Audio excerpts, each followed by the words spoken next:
What's up, everybody, and welcome to another episode. Hit the like button, subscribe to my channel, and share the video. Hit the join button and become a member. Why? Well, members get exclusive content. Hit the bell icon on my channel so that you'll receive a notification every time that I drop a video, and you can go and check the video out. Before I get into part two, real quick, let me just say real quick that I've been seeing this little thing go around with Lefty Gunplay. I don't know if he's a Norteño even or a Sureño, I don't know. But apparently he said that he doesn't want blacks dating his daughter. I guess he's a rapper. And he put out a statement because Milk did a reaction video to it.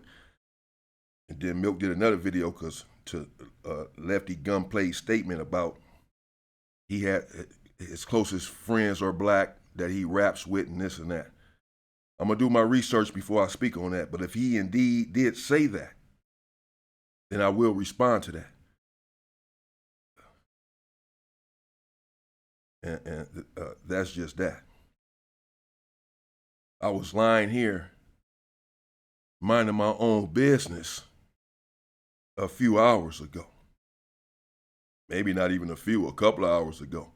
Because I've been turning up just a little bit, living my life these last few days. So I was a little tired. And I'm sitting in the bed, I'm thinking about my content coming up. And I get a call, a FaceTime from a number that I don't recognize. Typically, I don't answer these calls. Who the hell is this? And then two people came on a FaceTime. I still didn't recognize either one of them. Perhaps I was still half asleep. Long story short, it turns out it was Baby Ant from A-Trade Gangster. And that guy, Lil Stoney from A-Trade Gangster. They both called me up on FaceTime earlier today, looking to clear the air. Baby Ant said that he had taken umbrage to my video about apparently me saying that he was afraid to come back inside of the cell after he had beat the homie up inside of the court tanks. Now, he's referring to a video I did a couple of weeks or so ago. Maybe it was the Hoovers versus A-Trade Gangsters. It was the thumbnail or the title. Baby Ant is from A-Trade Gangster. And I said in that video that he and I were in the cell together. I said in the video that he was a good dude and a strong dude and a rider. But he said that he didn't like the fact that I had said that he came to get his stuff. I said, well, that's how I remember it. That's what happened. You came to get your stuff. He said, no, bro, I was a K3, which means he has to be on the 3,000 floor. I'd already moved before that incident happened. I said, no, that's not how I remember it, bro. I remember you coming to get your stuff, and I found out that you would beat the homie. I didn't even remember who it was that he had fought in the court tanks. Coming to find out, it was the OG homie Crook from 7-4 Hoover.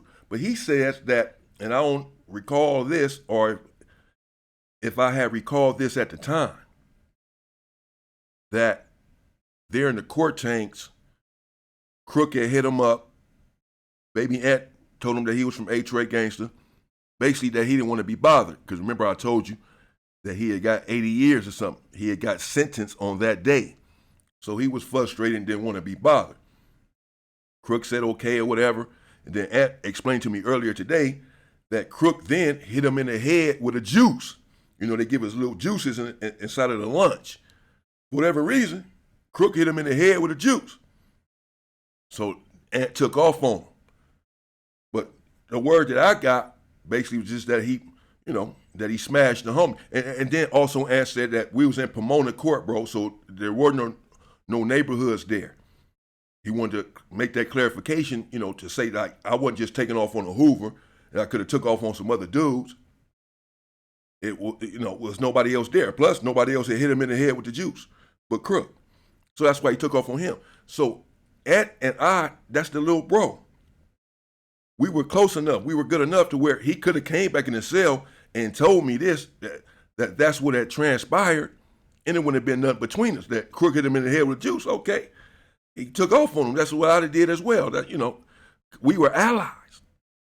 Long before Sue Whoop moving and grooving, there was a moving and grooving just with us and the H-Ray Gangsters. It just wasn't called moving and grooving at the time. We have always been clicked up, as I said in that video.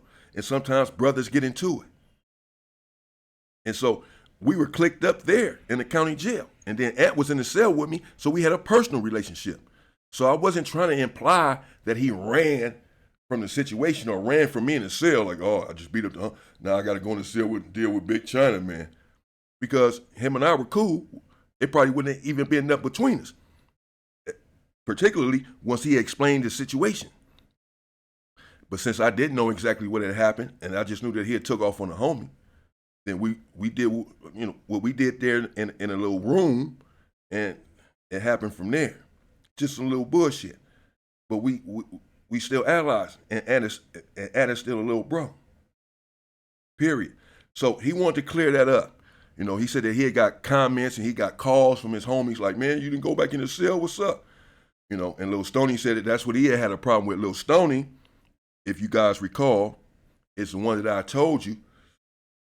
And I did say, I believe in the video, that he walked around the yard like he was a big shot calling this and that. I stand by that or whatever I said. But that's the homie, that's the bro. That's the big bro. And he said that Lil Stoney, as I said, is the one we all went to the hole for the conspiracy to unalive COs there in High Desert State Prison. I did 3 years in the SHU. Stoney told me today he had did 4 years in the SHU. But he said he got out in 2007. I got out of the SHU in 2008. Well, maybe he got out in 2009 if he did 4 years. But so I have a history with both of these guys. We went to war together. We went to war for each other, over each other. We put our lives on the line for each other. Whenever you're in a cell with someone, whenever you go to the SHU with someone for years over a situation and they, conflate you or combine you and put you in a pool together, then you have a history. So I was never trying to disparage or besmirch Baby Ant's character. Let me just clear that up right now. If I wanted to, or if I felt like it was warranted, then I would do it. And I just stand by it. Baby Ant had even told me earlier, if you feel like I was scared to come back in the cell, whatever, we can meet up at Manchester Park. It's meet up at Manchester Park then. You know me, Baby Ant. I ain't turning down nothing but the deal from the DA. That's all I'm turning down. But we kind of laughed it off and ended up talking. That's how it is, though. In gang culture, we brothers, like I said, we can squabble up and then shake hands and go eat. Some people may find that weird. Once I fight somebody, I'll never be cool with them again. I'll never talk to them again in life. They're my enemy forever. That's how some people may think. But in our culture, in our hoods, that's not how it is, bro. We grow up together, we love each other, and sometimes we have disputes. We get into it, and we move on. But just to clarify that, Baby Ant, and if I didn't feel this way, I wouldn't say it. He was a soldier, he was a rider, he was a strong dude. He clarified or explained what had happened in the court tanks with Crook. And he said that I didn't mention that we was in High Desert together. I thought I did in the video. Me and Ant was, because he's like, man, we did business in High Desert together. You know what I'm saying? You was bringing in a Snoop Dogg, you know what I'm saying? And I was dealing with you with some zips of the Snoop Dogg, which is true. His homie had dropped something off to my girl and she had brought it up and all. Yeah, that's all true. I thought I mentioned some of this in the video. Apparently not. We was in High Desert together, me and Baby Ant. So the situation had already been resolved. It was already over with. And I was still a little bro, So I wasn't trying to imply anything different. I can understand why he would take umbrage to it. I didn't go back and watch the video, but Stoney had played some of it for me. And I get it, So just to clear it up, not to backtrack, because that's how I remembered it. He had came and got it. He said he did come and get his property and leave the cell and move in with his homie. But he said that was at a different time, that he had already done that when he had got into it with Crook. Fine. Either way, the word came down and got into a crook. We did what we did. Shout out to Baby Ant. Shout out to Lil Stoney. Two strong dudes from H-Ray Gangster, bro. Any dudes that's solid and still solid years later, you know, you have to respect them. And so I show them that respect, and they are my brothers. So shout out to Baby Ant and Lil Stoney. Now, in the comments, someone clarified that the Bay Area is different from up north cats. He said it's important to make that distinction. He said, you know, the Bay Area consists of, he said, Frisco, Oakland, you know, he named a few, and that up north is more Sacramento, Vacaville, etc. And so this situation happened with Bay Area cats. That I know for sure. I just sort of lumped them all together and just said up north, sort of all the same to me. Whatever ain't from Los Angeles basically is up north. But he made that distinction, and so that's why I made that distinction to clarify on the thumbnail and said LA gangs versus the Bay Area, because this was the Bay Area cats. So when I said up north in the thumbnail yesterday, that was sort of a mistake because he made that distinction. Well, no, those are not up north cats. Up north cats are this, that, and the other. And the cats you were talking about, Bay Area cats. So let me clear that up. Thank you for clearing that up for me in the comments, brother. So this incident involved the Bay Area cats. And as I said, just for the most part, not to disparage them or denigrate them, because people don't look at it that way anymore, as I said. But back then, yeah, we used to look at them in a different sort of way. I do know that the Black Panthers originated from the Bay Area, and that they have strong people there. They have strong dudes, strong individuals. They have gangsters as well. You know, but now that we're more mature, we can understand this. And as I said, I'm sure to dudes from Arkansas, dudes from LA are probably weird, but for whatever reason, you know, because that's just really ego. Us thinking that we were better and stronger than the Bay Area dudes or the up north dudes or dudes from this hood or that hood. That's just braggadocio and bravado. It wasn't anything against them in particular. Now that we've grown up, we know better. Because, as I said, I certainly came to respect the dudes from up north and from the Bay. They have some strong dudes. Some of them just more player. They got style, you know. They got stilo, bro. And they're intelligent, and a lot of them are about their money, and a lot of them are about their blackness.